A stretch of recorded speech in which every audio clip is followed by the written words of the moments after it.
Hello viewers, my name is Ehirim. Welcome to Everything Cars, where we break down common car problems to the simplest way possible. Today we are talking about something every car owner dreads. What's that? Engine knocks. We want to know what causes it, why it happens, what you should do when that happens. In case your engine knocks at Third Mainland Bridge, what you should do before your mechanic comes around. But I'm not going to be handling all of that because I am not a technician. Today I have with me someone with over 15 years of experience in the automotive industry, Mr. Oscar. Welcome, sir. Yeah, thank you very much. You're welcome to the show, sir. So, sir, without wasting much of our time, in a layman's language, what exactly is engine knocks? What does it mean? Yeah, engine knocks is whereby you have a pre-ignition system that goes without a complete combustion. So in a layman terms, it means that the engine piston, bearings, main bearings or crankshaft just knocks off, and maybe lack of lubrication or issues that have been coming up, which are actually common with vehicle, might have prompted such incidents to occur. So engine knock is just simple say the engine crankshaft or main bearing has gone bad, so it can no longer function to the without giving you a knocking sound. It's not going to give you the normal sound. Okay, those funny sounds cars make. Okay, exactly. As a result of engine knock. All right, so can we really know like what causes engine knocks? The truth is a lot of people don't. I would say this. I'll start with this.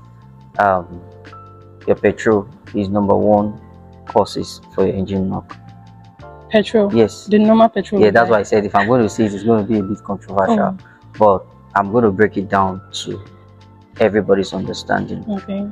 Now, your petrol or your fuel, as we commonly call it, contributes to, let's just say, 60% of damage to the engine, due to we not understanding the common factors between leaded and unleaded petrol.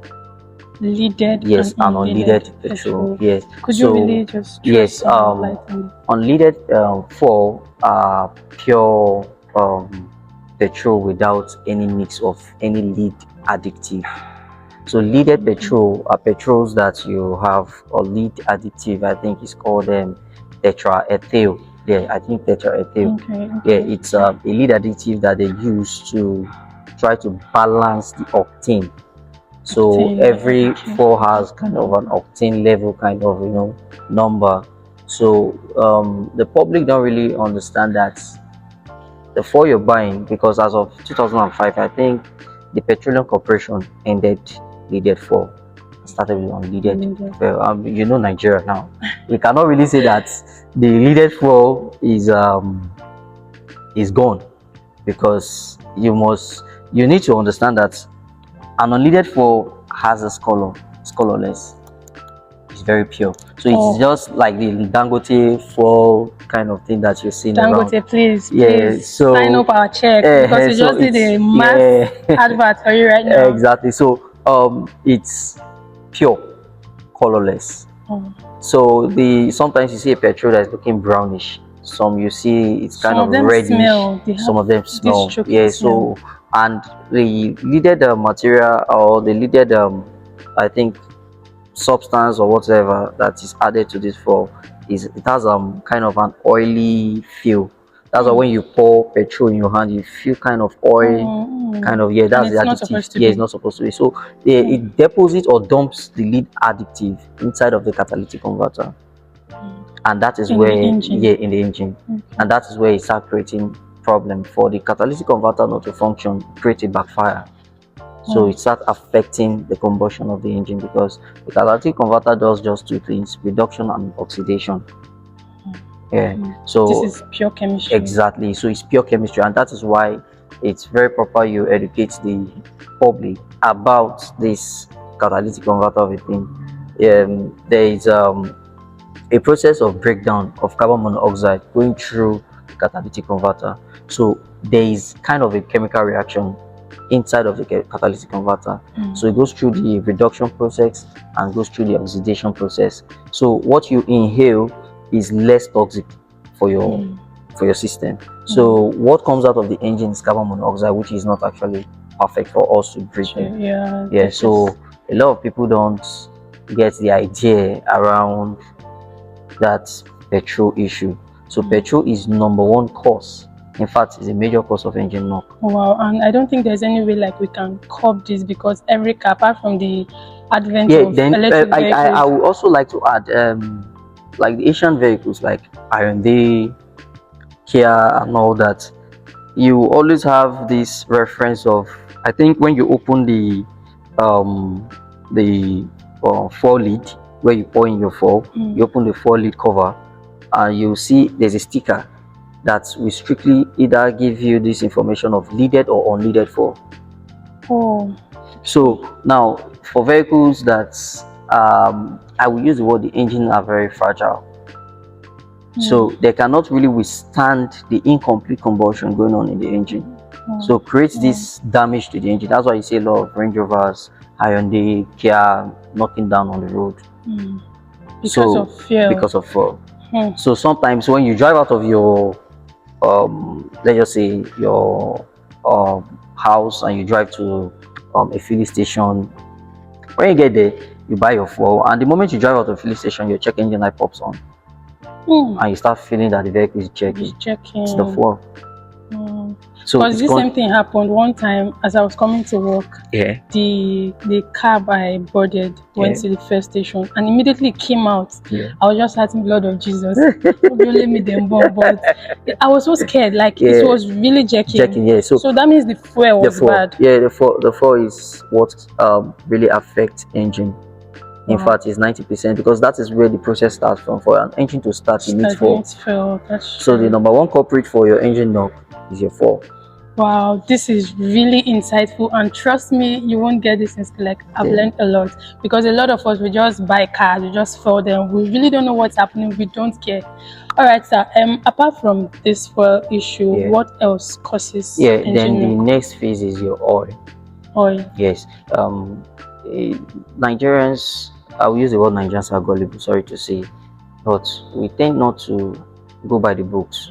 We always do things sideways, and going by the books means going through the manufacturer standard. The standard has been set in by the manufacturer to say that this is how he believes this vehicle is going to last you. An engine is designed to last at least more than 10 years, if I'm not mistaken. Before you do anything, before you are not doing it, like it's supposed to serve you for more than 10 years. Do you understand? So doing anything means your maintenance routine. A lot of people don't go by the maintenance routine. So the days of we using mineral oil has gone. We now have to start using synthetic, because that's what the manufacturer specification said. They use a 0W16, 0W8 or 0W20, which is fully synthetic, and says okay, use a semi-synthetic or 5W30, 5W20, and so on and so forth. You know, there is a reason why the oil is being asked to be used on that engine. A specific type of oil. So if it uses a fully synthetic, I think the burning rate is higher. It gets very light, extremely light. And the oil galleries, the top cylinder has an actuator, the cover has a gallery line kind of where oil go through. So this would enhance the lifespan of the engine, keeps it healthy, lubricating where it needs, because some materials would need a very light kind of liquid to lubricate it. Creates this kind of friction. So I think the manufacturer has this idea and says, okay, I think this material best works for this oil at a certain degree Celsius. So it is the temperature, depending on the temperature of the oil. So that's what determines the factors that has to do with your engine performance. So a lot of Nigerians don't really take routine maintenance seriously at all. So now when you use the one kind of oil, you have what you call engine sludge. So it's kind of a build-up of unburnt oil. Like particles. Yeah, so it forms this kind of semi-solid liquid. Let me use the word semi-solid liquid. So it's not really liquid. It has kind of a close-up kind of feel. Yeah, it's liquid, but it's kind of liquid. So when there's a deposit of that, or large amount of deposit of that in that engine, you don't have that maximum performance. I think the car system is just like the human body. Like you have to. It's a pure human anatomy. What you put in is what you get out. Wow, that's really, really, really worrying. Okay, engineer, can you help us, like help our listeners and also help me? Let's say as a car owner, I don't have a car yet. It's coming, and I'm driving on the way, and then I hear this knocking sound, and I'm just a woman. I don't know what to do. What is the first thing I should do? Should I repeat? Okay. If I get you correctly, yes. As a woman, you hear a knocking sound coming out from your engine. I think the first thing you should do is park. Yes, get through the service lane and park the vehicle. Okay. For it to at least chill a bit. So if you park, you turn off the vehicle and start off the vehicle and hear that same knocking sound, it's advisable you tow the vehicle, because you don't know the effect it might have caused or would cause if you keep driving. So a very simple way of avoiding such problem is parking.